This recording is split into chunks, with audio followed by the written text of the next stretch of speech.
Here's the proof development for Simpson equaling the weighted average of 2 times the midpoint plus the trap, all divided by 3.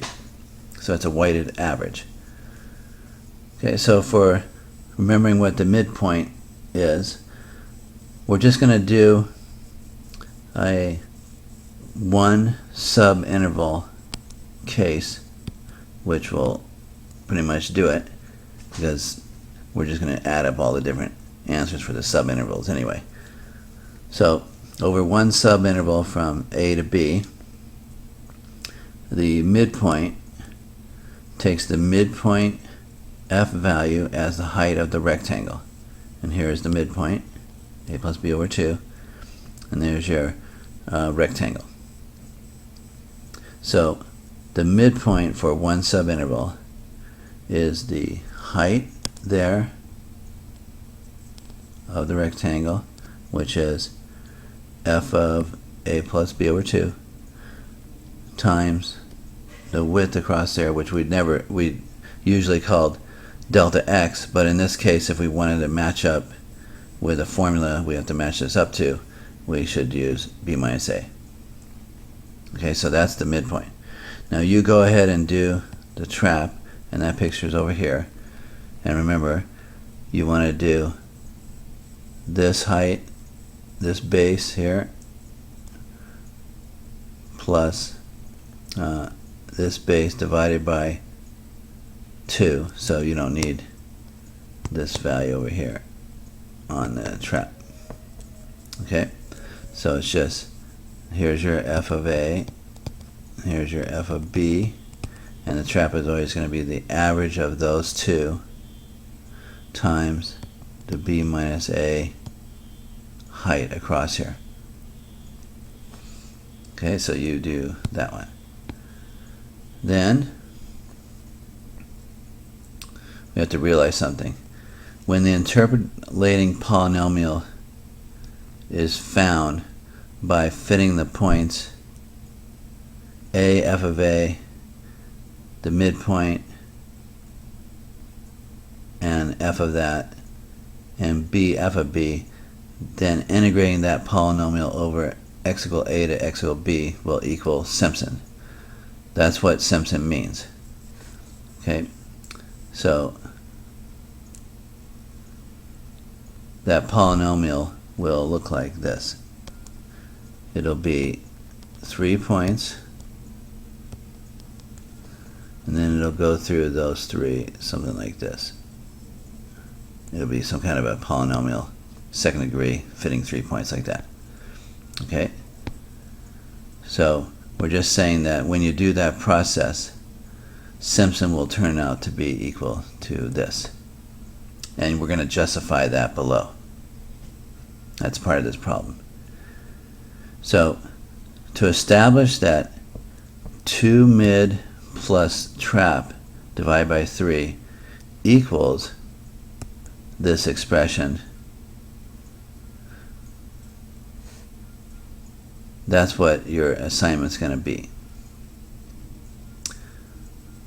So all you have to do is take your expressions for the mid and the trap and put them into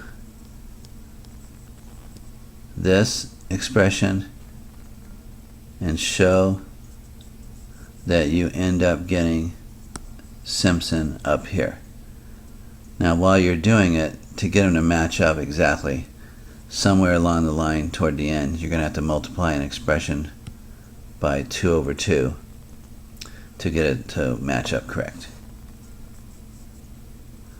Okay, so that's one part of the problem. Then we have to prove that Simpson really does equal this right here. So the general case, you would take your interpolating polynomial that would fit your 3 points, the midpoint and the endpoints, and that'll be 3 points determine a parabola, so it's really just a second degree polynomial. And in the general case, you would have to take those 3 points in general and find the coefficients for the polynomial. But that turns out to be really gnarly, if I may use an old expression there.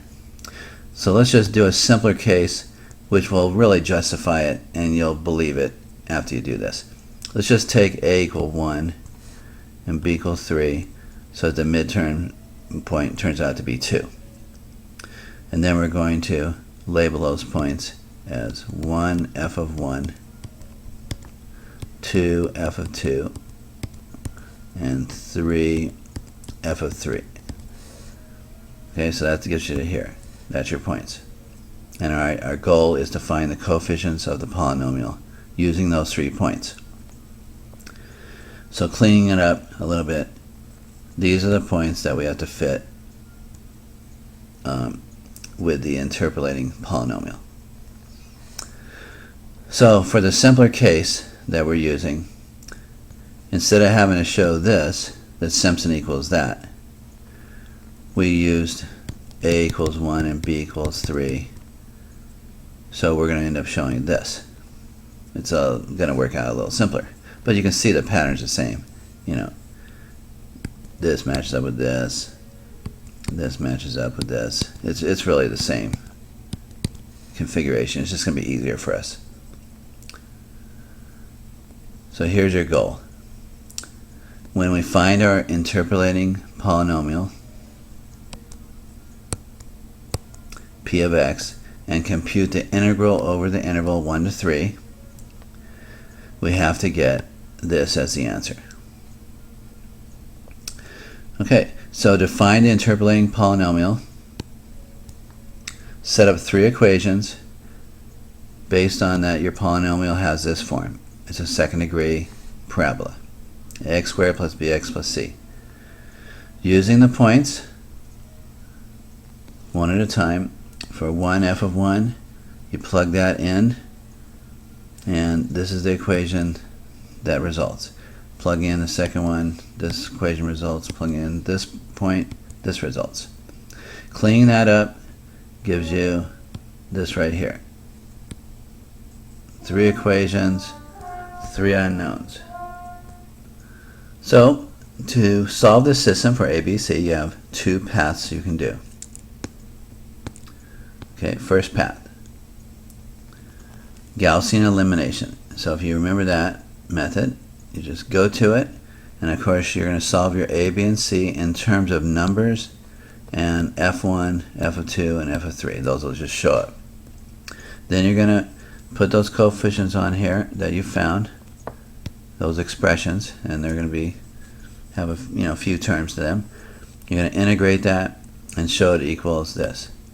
Of course, you could integrate it with the ABC sitting there like this, and then plug in the ABC that you found and show that it equaled this, either way. So this will justify that Simpson really does equal this, and since we showed that 2Mid+Trap plus trap all divided by 3 equals this expression, then that would do it. That would show that Simpson equals 2Mid plus trap all over 3. Or you can take this more tech way, put the system into Wolfram Alpha, just like this, just like it is.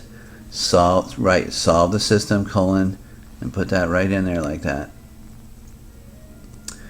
and press the equal sign on the site, and it'll give you the expressions for the A, B, C all solved out. It gives you also decimal versions of those solutions. Forget that. Never mind. Don't do those. Then you do the same thing as above. You integrate the polynomial with those coefficients from 1 to 3 and show that it turns out to be this.